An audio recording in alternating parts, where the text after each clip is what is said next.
The room was already humming when I stood up.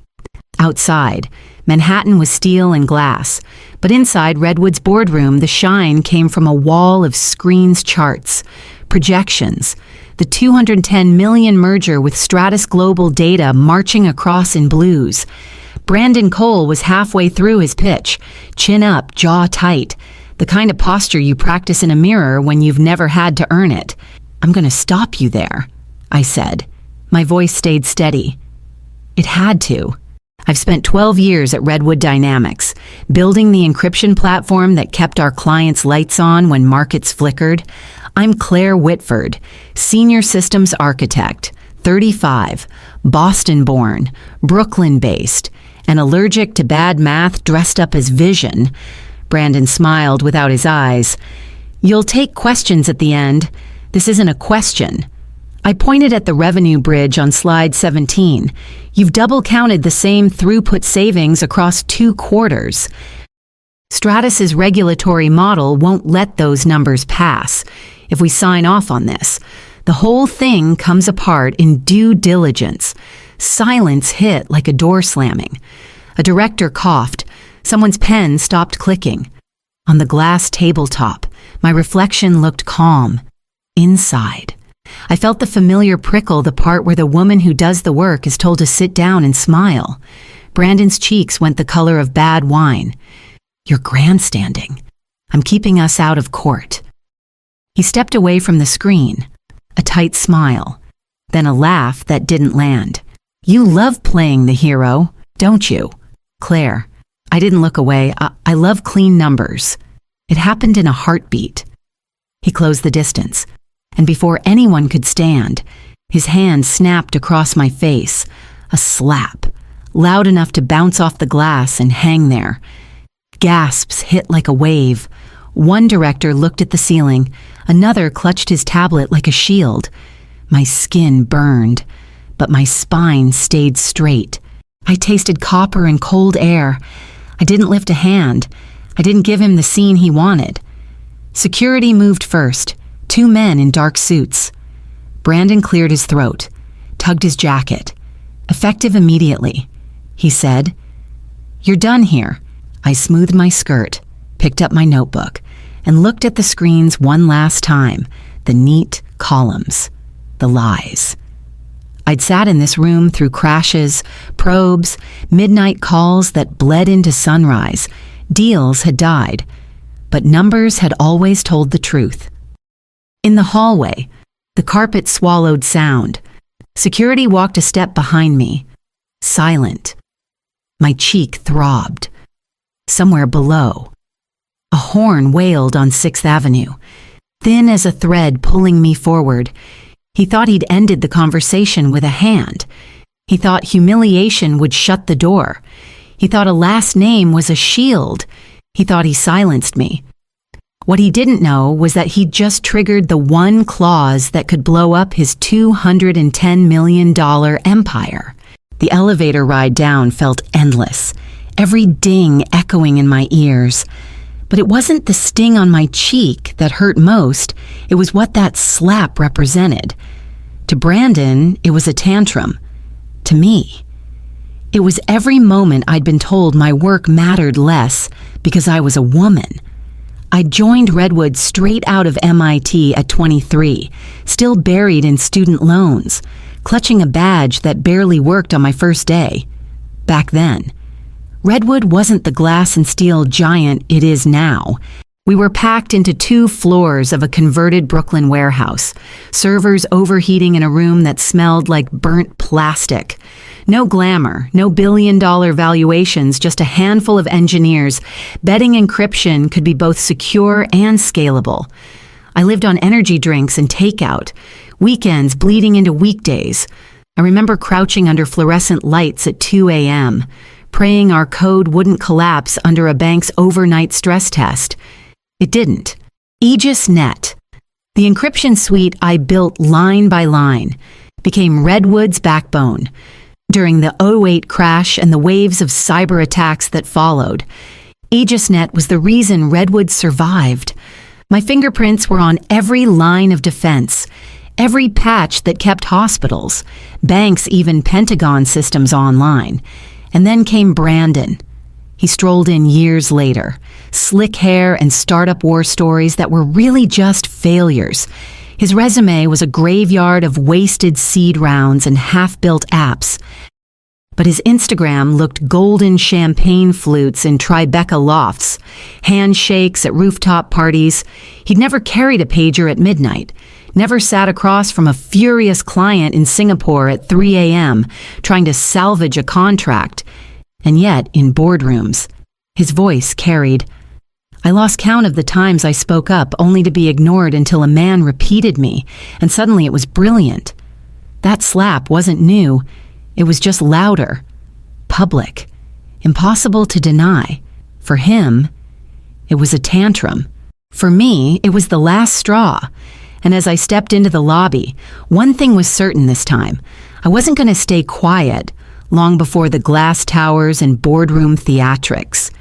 There was a night I'll never forget. It was a raw February evening in Boston, the kind where the wind off the harbor cuts through your coat no matter how tightly you wrap it. Ethan Rowland, Redwood's founder and the man who hired me right out of MIT, had invited me to dinner. Not a formal meeting, just two tired engineers sharing a meal at a small Italian place tucked along the waterfront. The restaurant smelled of garlic and baked bread. Candles flickered against brick walls, and Ethan ordered a bottle of Chianti like it was second nature. We talked shop, of course servers, patches, the madness of keeping clients happy. But then, somewhere between the pasta and dessert, he leaned back and said something that stuck with me.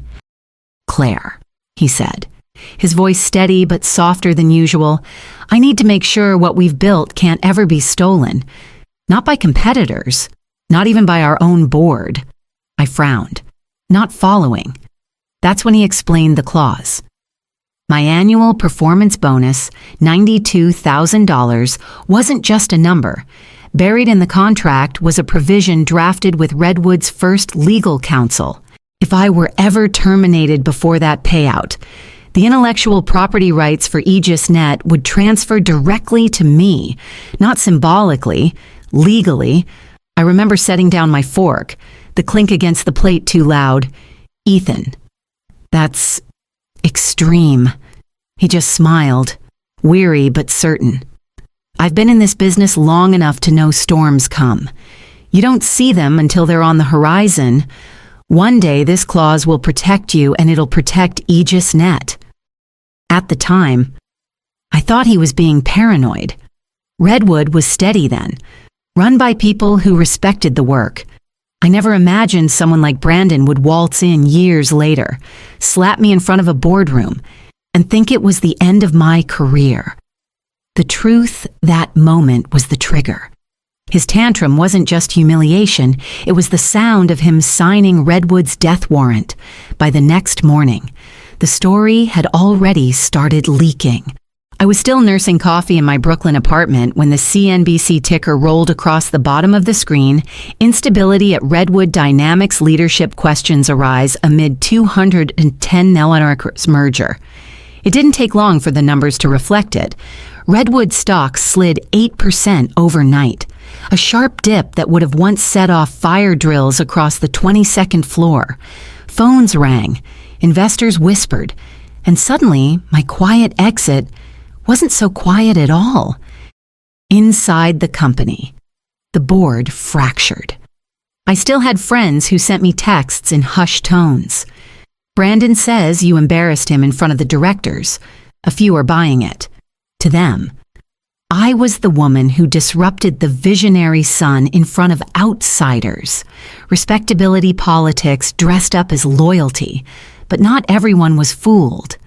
Alan Price, one of the few pragmatic directors who'd been with Redwood since the early expansions, was reportedly livid. Alan had always cared less about glossy pitch decks and more about contracts holding water. He knew the Stratus merger balanced on a knife's edge, and my sudden removal didn't smell right. The irony stung. I'd carried Redwood through data breaches, cyberattacks, even a government audit that could have buried us. But now, My worth was being weighed against bruised male egos, merit never stacked as high as machismo in rooms like those. Brandon, meanwhile, doubled down. A press release hit the wires before noon. Redwood affirms merger is bulletproof. Leadership transition ensures stability. I could practically hear his smirk in the wording. Bulletproof. The arrogance of it made my skin prickle. Arrogance travels fast. Word reached Stratus's legal team within hours. To them, deals are never bulletproof.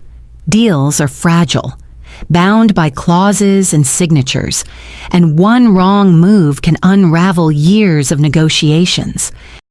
They started asking questions, the kind no press officer can spin. Who exactly held rights to AegisNet? Who were the key personnel named in the continuity clause? Those questions mattered more than Brandon's pride, because buried deep in that contract was my name, and if Stratus connected the dots, the whole $210 million tower Brandon bragged about would start crumbling from the foundation. The security guards flanked me as we walked through Redwood's hushed hallways. My heels clicked against the polished concrete, every step echoing like a final note in a song I hadn't finished. My desk sat just beyond the glass partition, still neat coffee mug rinsed, files stacked, one small black USB resting near the monitor. I paused long enough to slip my laptop into my bag. Then I left the drive where it was, plain as day, not tucked away, not hidden, just waiting for greedy eyes. By the time we reached the lobby, I didn't have to wonder. Brandon had already swept into my office, red-faced but grinning. A friend texted me later about what they saw him holding the drive between two fingers, turning to his aide with that smug smirk. "I've got her back up," he whispered, loud enough for half the floor to hear. The arrogance would have been laughable if it weren't so predictable. Brandon always thought control meant possession. He'd never once considered that someone like me, someone who built entire security ecosystems, might know how to cover her tracks. That little drive? It was empty. Had been for years. I kept it around as a decoy, a prop I tossed into my bag during travel in case anyone ever tried to confiscate my data. The real backups every patch, every prototype of AegisNet were sealed in encrypted repositories, multi-factor protected, locked behind biometric authentication he couldn't begin to bypass. Brandon held nothing but plastic and false confidence, and that was exactly the point, because when people believe they've already won, they stop fighting. As I stepped out into the cold Manhattan air, I could almost feel the weight lift. My cheek still burned from his slap, but somewhere beneath it all was the smallest trace of satisfaction. He thought he'd strip me of power. In reality, I just handed him a hollow trophy and planted the first quiet seed of his undoing. Brooklyn was quiet when I got home, the kind of stillness that hangs over the city before the evening rush. I dropped my bag by the door and walked straight to the spare bedroom I'd turned into a home office. No family photos, no souvenirs, just a whiteboard crowded with system diagrams and two monitors that hummed when I powered them on. The dashboard blinked to life, and there it was, a block of red numbers counting down with cold precision. 47 hours. 3 minutes, 11 seconds. That was how long until my bonus should have landed, and how long until Ethan Rowland's clause transferred AegisNet's rights to me.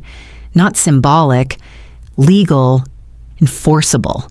I leaned back, letting the glow wash over me.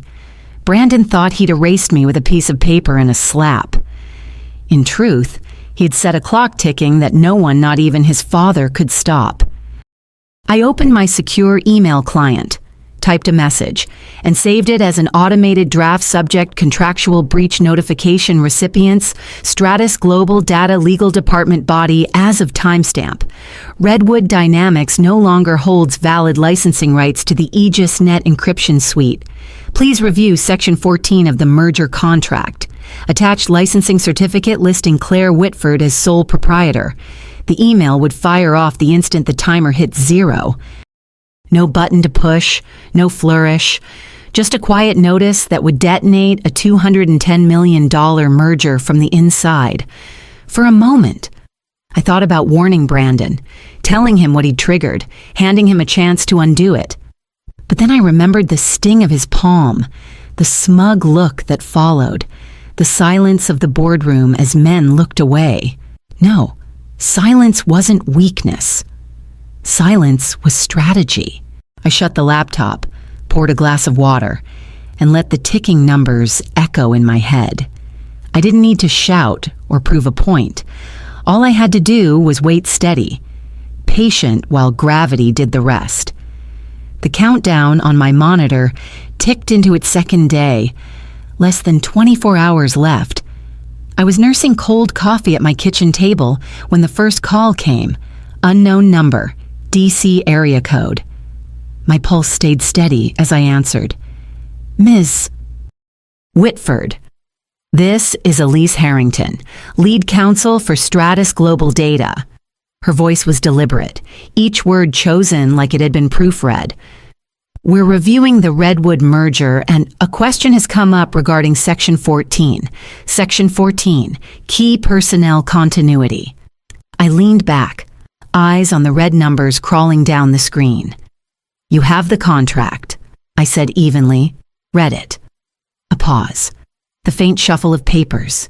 We just need clarity, no ambiguity. I cut in. The language is explicit. Without my role in place, licensing rights for AegisNet don't stay with Redwood.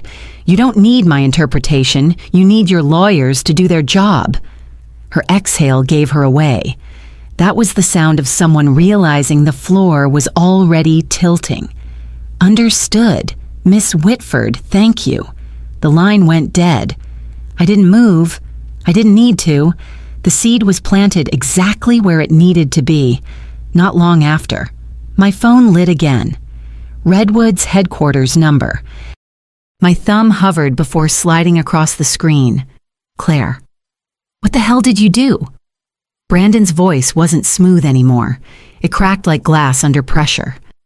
I didn't do anything, I said, letting the silence stretch. You fired me. Don't play games. Stratus is spooked. They're acting like you pulled some stunt. What did you tell them? I smiled privately, where he couldn't see.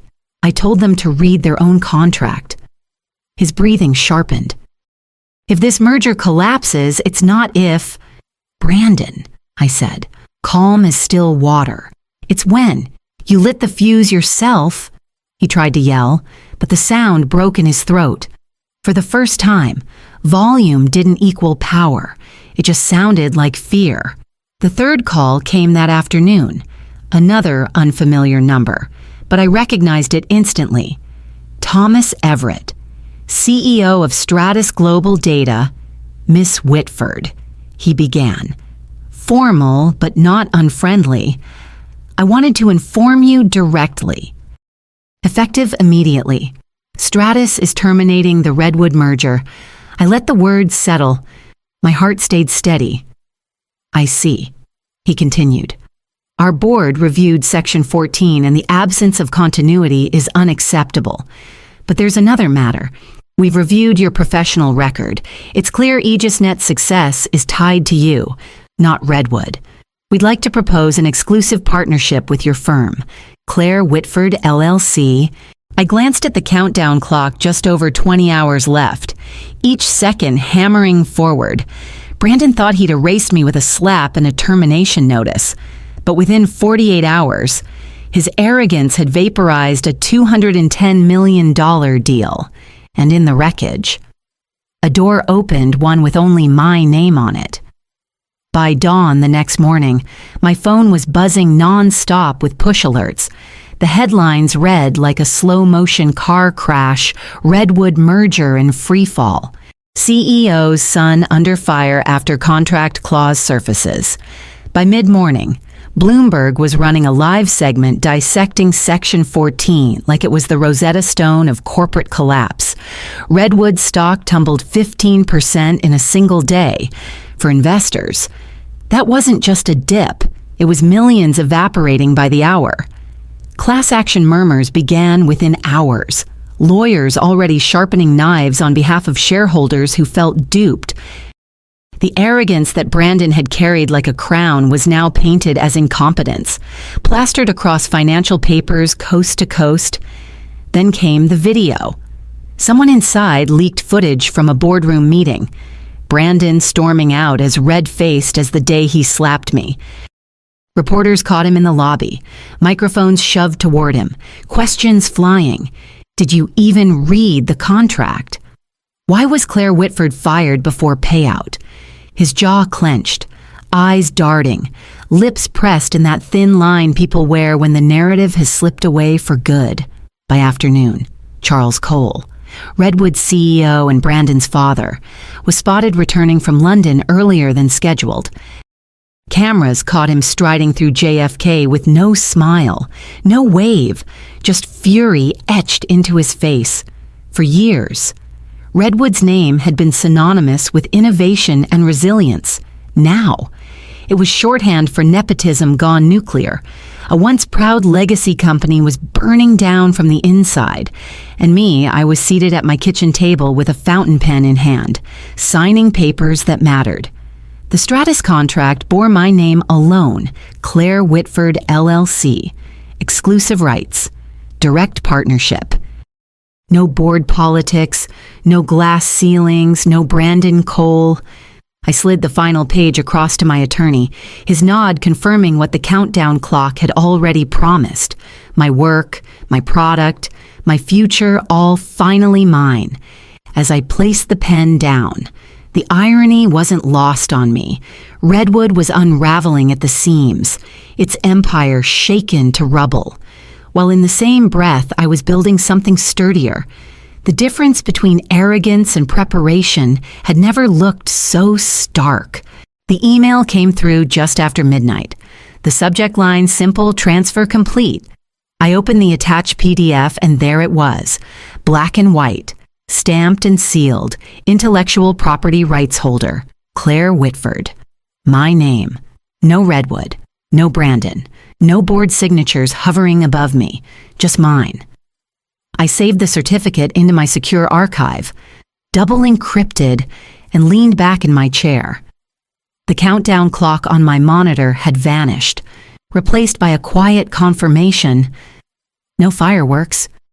No fanfare. Just the silent weight of a promise Ethan Rowland had made a decade ago, finally locking into place. I didn't post it. I didn't call a journalist or leak a screenshot. Instead, I drafted a single-line email to my attorney, confirmed. It's done. His reply arrived 2 minutes later. Congratulations. They can't touch it now. I stared at that line longer than I expected. Not because I needed reassurance it was already mine, but because the words felt like a final period at the end of a long, exhausting sentence. Brandon thought a slap would silence me, that cutting me off before payday would tighten his grip. What he never understood was that silence can work both ways. My silence had been strategy, a blade sheathed until the exact moment it needed to cut.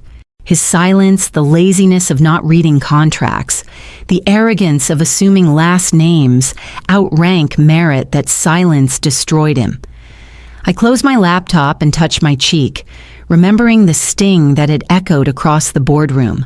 The pain had lasted seconds, the humiliation, minutes, but watching $210 million collapse under the weight of his own ego, that felt like justice. If you've ever worked in corporate America, you know the quiet battles. The times you make a point in a meeting and it dies in the air until a man repeats it 5 minutes later and suddenly it's brilliant. The way titles and last names carry more weight than merit. I lived that for years. The slap in the boardroom wasn't just about Brandon's temper, it was about every eye roll, every dismissal, every door closed when I'd already earned my seat at the table. What saved me wasn't shouting louder or trying to out-ego the men who thrived on spectacle. It was patience, preparation, knowing my work would speak louder than their noise when the moment came. Arrogance can close deals in the short term, but it can't carry them to the finish line. Nepotism can buy you a corner office, but it can't teach you to build something that lasts. I didn't fight Brandon in the boardroom. I didn't throw a drink in his face or beg the board to see my value. I didn't have to. The contracts, the code, the quiet years of showing up at 2 a.m. When servers crashed, those were already loaded like ammunition. All I had to do was wait for the fuse he lit himself to burn down. And when it did, the empire crumbled not because I raised my voice, but because the truth finally did. So I'll ask you this. Have you ever been told your voice didn't matter? Have you ever been erased by someone who thought their last name was more powerful than your work? Let them laugh. Let them slap. Just be ready when the contract speaks louder than they ever could.